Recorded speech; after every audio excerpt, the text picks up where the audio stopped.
This is an important level design lesson I learned while working on Eat the Rich at Free Lives. So I'm a narrative designer, but for Eat the Rich, I got to do a bunch of level design stuff. Instinct, when it came to approaching level design, was to sort of impose set pieces onto the level. So I was calling them vignettes, moments of non-interactive hinting at story. But the level structure of Eat the Rich is much more explorative, and there is an assumption that everything is interactable, everything is destructible. And so these vignette moments, instead of creating intrigue, creating comedy, they just impeded on the flow of the chaos. Here's a way of thinking about things that helped me reevaluate my approach to level design. There are some projects where your approach needs to be a little bit more like a director. You're setting up a scene, a scenario, players are gonna come in and assume these roles and live out this scene. And you see that a lot with the very cinematic AAA action adventure. There's a very Hollywood approach to their storytelling and their level design. Levels are structured around epic set pieces, vignette storytelling, but then you have projects that are gonna really suffer when you try and impose those techniques onto them, because these projects, games like Eat the Rich,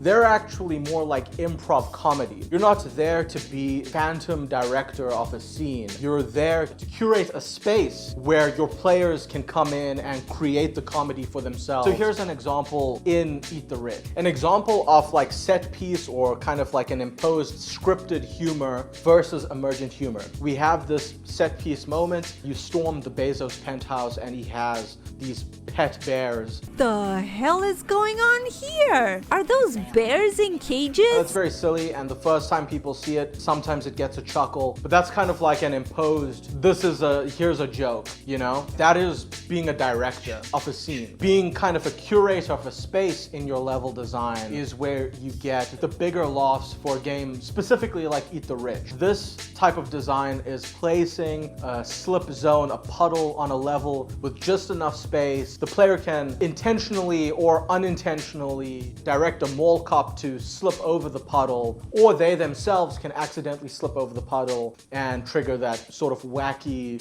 animation, or maybe they slam into something else. But it's curating a space where the player directs the humor of the scene through their choices, right? Through their interaction, versus assuming a role, assuming the character, being an actor for the level designer's scene. I'm going to be sharing more of these lessons as they present themselves over my game development journey, working with all these different studios. And so if you're into that, you can also follow me here.